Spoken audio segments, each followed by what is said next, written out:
প্রথমবারের মতো নীলুর কথায় সায় দিল সূর্যের বৌমনি। হ্যাঁ বন্ধুরা, ভিডিওতে লাইক দিয়ে দেখতে থাকুন। সূর্যের বৌমনি হঠাৎ করেই নীলুর কথায় সায় দিয়ে বলতে থাকে যে, মা আমার তো মনে হয় না যে নীলু আদৌ কোনো ভুল কথা বলেছে। কতদিনই বা এরকম করে ও সেই আগের আক্ষেপ নিয়ে বসে থাকবে, বলতে পারেন আদৌ কি সেই মানুষটা ওর জন্য অপেক্ষা করে বসে আছে কিনা তারও তো ঠিক নেই। আচ্ছা টিয়া, তুমি কি চাও বলো তো? দিনের পর দিন এরকম করে তুমি বাড়ির মধ্যে হাত পা গুটিয়ে বসে থাকবে? তুমি কোনো কিছু করো তো না। তাই কথা বলা মাত্র টিয়া বলতে থাকে যে, তার মানে নিজের বাড়িতেই নিজের বাবারটা খেয়ে পড়েও আমাকে এখন তোমাদের সকলকে কৈফিয়ত দিতে হবে? মা তাহলে কি এই দিনটাই আমার দেখা বাকি ছিল? তখন এই কথা বলা মাত্র সৌর্যের মা বলতে থাকে যে, আচ্ছা টিয়া, তোর বৌদিরাও তো কোনো খারাপ কথা বলছে না। আমি মানছি যে নীলুর কথাটা তোর কাছে এরকম করে বলাটা মোটেও ঠিক হয়নি, কিন্তু তার সত্ত্বেও এটা তো সত্য কথা যে তোর যথেষ্ট পরিমাণে বিয়ের বয়স হয়েছে। এখন যদি তুই নতুন করে আরও একবার কারোর উপরে বিশ্বাস করে, ওর উপরে ভরসা করে ওর সাথে গোটা জীবনটা কাটানোর কথা ভাবিস, তাতেই বা খারাপ কি বলতো? কতকাল আর এরকম করে বসে থাকবি বলতো? তখন টিয়া বলতে থাকে যে, মা একবার তো সময় থাকতে আমি ভেবেছিলাম আমার প্রিয় মানুষটার সাথে সংসার করার, কিন্তু তোমরাই তো কেউ পারমিট করোনি।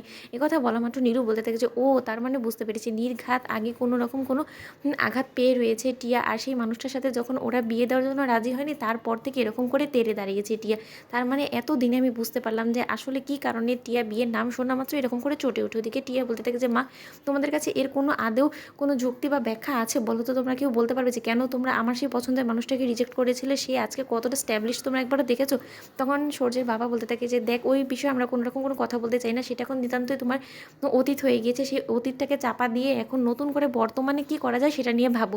টিয়া, এরকম করে তো তোমার চললে হবে না, তোমাকে এবার সিরিয়াসলি তোমার লাইফটা নিয়ে ভাবতে হবে। কারণ আমি তোমার মা কতকালই বা বাঁচবো বলো? আমরা থাকতে থাকতে তুমি যদি এখনও না বিয়ের ডিসিশন নাও, তাহলে তো আমরা মরে যাওয়ার পর তোমার ভাইয়েরা তোমার সাথে কী করবে না করবে সেই বিষয়ে তো আমরা গ্যারেন্টি দিতে পারছি না। টিয়া বলতে থাকে যে, আমি তো তাদের উপরে নির্ভরশীল নয় বাবা, আমি নিজের মতো করে তো নিজে থাকি, তাই না? আমি তো ওর বউয়েদের উপরেও কোনো রকম কোনো ডিপেন্ডেন্ট না। তা সত্ত্বেও তোমরা কেন এত ডেসপারেট হয়ে রয়েছো আমার বিয়ে দেওয়ার জন্য? বলতে পারো আমি এখন বিয়ের জন্য রাজি না, আর আমি কোনো মতে এখন বিয়ে করবো না। তোমাদের যদি আমাকে এই বাড়িতে রাখতে এতটাই অসুবিধা হয় তাহলে বরঞ্চ বলে দাও আমি বাড়ি ছেড়ে চলে যাচ্ছি। তখন সূর্য বলতে থাকে যে, টিয়া এসব কী হচ্ছে বলতো? এটা কী ধরনের ব্যবহার তুই বাবা মার সাথে করছিস? আমি মানছি যে আমাদের সকলের কথার সাথে তোর কোনো দিনও মতামত মেলেনি, কিন্তু তাই বলে যেটা ঘটে গিয়েছে সেটা ঘটে গিয়েছে। মানছি আমরা যে একটা ভুল করে ফেলেছি, যে তোর ভালোবাসার মানুষটার সাথে তোর বিয়েটা আমরা হতে দেইনি, সেখানে অবশ্যই আমাদেরই ঘাটতি ছিল, আমরা তো সেটা মেনে নিয়েছি। তখন টিয়া বলতে থাকে যে, কোনটা তোরা মেনে নিয়েছিস আমাকে বলতে পারিস? আমার ভালোবাসার মানুষটাকে তখন তোরা মেনে নিতে পারিস নি, এখন যখন আমার সেই ভালোবাসার মানুষটা আমার জন্য এখনও অপেক্ষা করে রয়েছে, এখনও পর্যন্ত তোরা নিজেদের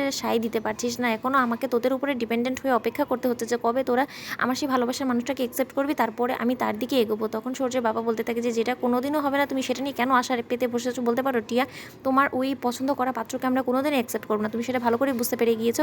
তখন টিয়া বলতে থাকে বাবার কাছে গিয়ে, আচ্ছা বাবা তাহলে রাইকে কেন অ্যাকসেপ্ট করেছিল তোমরা বলতে পারো? তো বন্ধুরা, ভিডিওটি ভালো লেগে থাকলে লাইক কমেন্ট শেয়ার করে সাবস্ক্রাইব করতে ভুলো না।